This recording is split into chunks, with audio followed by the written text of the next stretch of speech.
நம்ம ஜனநாயகம் படத்துல மாத்திரம் ஏதோ மத உணர்வை புண்படுத்துவதாகவும் அதே மாதிரி ராணுவத்தை இழிவுபடுத்தி பேசியிருப்பதாகவும் ஒரு தகவல் வருகிறது. சர்டிபிகேட் கொடுக்கறதுக்கெல்லாம் தாமதமே ஆகாது. இன்னைக்கு பார்த்துட்டாங்கன்னா நாளைக்கு கொடுத்துருவாங்க. விஜயின் கடைசி திரைப்படமாக கூறப்படும் ஜனநாயகன் திரைப்படத்திற்கு தணிக்கை சான்று வழங்குவதில் தொடர்ந்து தாமதம் நீடித்து வரக்கூடிய சூழ்நிலையில தணிக்கை சான்று வழங்குவதில் என்னென்ன சிக்கல் இருக்கு என்பது குறித்து பேச தணிக்கை சான்று குழுவினுடைய உறுப்பினர் நரசிம்மன் நம்மோடு இருக்கார். அவர்கிட்ட கேட்கலாம். சார் வணக்கம். தொடர்ந்து இதுல சிக்கல் நீடித்து வருது. இதுல என்ன மாதிரியான சிக்கல்கள் இருக்கு சார் தற்போது? முதல்ல தணிக்கை குழு அப்படிங்கும் போது பாத்தீங்கன்னா அந்த தயாரிப்பு நிறுவனம் அவங்க என்னென்ன படம் எடுத்திருக்காங்களோ அந்த படத்தோட ஒரு காப்பியை ஸ்க்ரீனிங் கமிட்டி கொடுப்பாங்க. அதில் சைடில் ரன்னிங்லாம் ஓடும். இந்த மீட்டர் மாதிரி என்ன டைமர்லாம் ஓடும், வித் டைமரோட ஓடும். அப்போ சில ரூல்ஸ் இருக்குது. அதாவது குழுவுக்கு மொத்தம் 5 விதமான சர்டிஃபிகேஷன் இருக்குது. முதல்ல ஏ, அப்புறம் யூ, அப்புறம் யூஏ, அப்புறம் யூஏ 16, யூஏ 12. அதாவது என்னென்னா இது புதுசாக வந்த 2 சர்டிஃபிகேஷன். எல்லாருக்கும் ஏன்னா தெரியும், ஒன்லி 18 வயசுக்கு மேலே இருக்கிறவங்க பார்க்கணும்.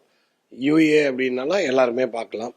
யூங்கிறது யூனிவர்சல், எந்த ஒரு அப்ஜெக்ஷனும் இல்லாமல் இருக்குது. இந்த யூஏ 16 அப்படின்னா 16 வயசுக்கு கீழே இருக்கிறவங்க பேரண்டல் கைடன்ஸோட படத்தை பார்க்கணும். சில படம் வல்கர் சீன்ஸ்லாம் இருக்கலாம், அதனால் பேரண்ட் ஓகேன்னா பார்க்கலாம் அப்படிங்கிறது. யூஏ 12னா அதே மாதிரி தான், 12 வயசுக்கு கீழே இருக்கிறவங்க பேரண்டல் கைடன்ஸ் அவங்களோட ஒப்புதலோட பார்க்குறோம். இதுதான் குழுவோட இது. இதில் என்ன ஒரு முக்கியமான விஷயம், இது எல்லா சர்டிஃபிகேட்டுக்கும் முக்கியமான விஷயம் என்னென்னா, எந்த ஒரு மதத்தையும் புண்படுத்தக்கூடாது, இராணுவத்தை இழிவுபடுத்தி பேசக்கூடாது, இந்தியாவை இழிவுபடுத்துகிற மாதிரி காட்சிகள் இருக்கக்கூடாது, டைரக்டாக கத்தியால் குத்துறது, ரத்தம் வருது, இந்த மாதிரி பயங்கரமான வயலன்ஸ்லாம் இருக்கக்கூடாது. ஸோ அந்த மாதிரிலாம் இருந்ததுன்னா அவங்க கட் பண்ணுவாங்க. அதே மாதிரி டபுள் அர்த்த வசனம், பெண்களை இழிவுபடுத்த வசனம், மாற்றுத்திறனாளிகளை இழிவுபடுத்துகிற வசனம், அந்த மாதிரிலாம் இருக்கக்கூடாது. அந்த மாதிரிலாம் இருந்தாங்கன்னா நாங்கள் வெட்டிங்னு பேர், அதை கட் பண்ணி போட சொல்லுவோம், இல்லைன்னா மியூட் பண்ண சொல்லுவோம். இப்ப ஜனநாயகன் திரைப்படத்துல என்னென்ன சிக்கல் சார் இருக்கு இந்த தணிக்கை சான்றிதழ் வழங்குவதில்? ஜனநாயகம் படத்துல ஏற்கனவே அவங்க டிசம்பர்லயே நாங்கள் கொடுத்ததா சொல்றாங்க. டிசம்பர்ல கொடுத்ததா ஸ்கிரீனிங் கமிட்டி உடனே பார்த்துருக்கோம். ஆனால் அதுல என்ன ஒரு அப்ஜெக்ஷன் ரைஸ் பண்ணாங்கன்னா, 5 பேர் கொண்ட குழு பார்க்கும். அதுல ஆர்வம் ஒருத்தர் இருப்பாங்க, மீதி 4 பேர் இருப்பாங்க. இதுல பெருமக்கள் நம்ம செய்திகள்ல வரா மாதிரி பெரும்பான்மையெல்லாம் கிடையாது. இதுல ஒருத்தர் அப்ஜெக்ஷன் அப்படின்னு ரைஸ் பண்ணால் அதே அந்த ஆர்வம் இது இல்லை சார் வித்தின் த ரூல்ஸ்குள்ள இருக்கு அப்படின்னு சொல்லலாம்.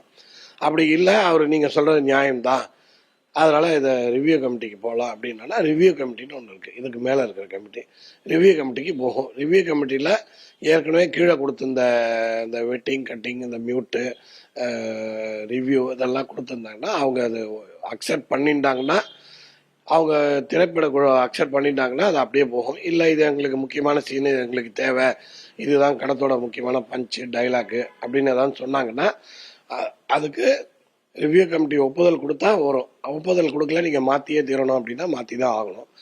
நம்ம ஜனநாயகம் படத்தில் மாத்திரம் ஏதோ மத உணர்வை புண்படுத்துவதாகவும், கூகுளில் லோகோ இருக்குதாகவும், அதே மாதிரி இராணுவத்தை இழிவுபடுத்தி பேசியிருப்பதாகவும் ஒரு தகவல் வருகிறது.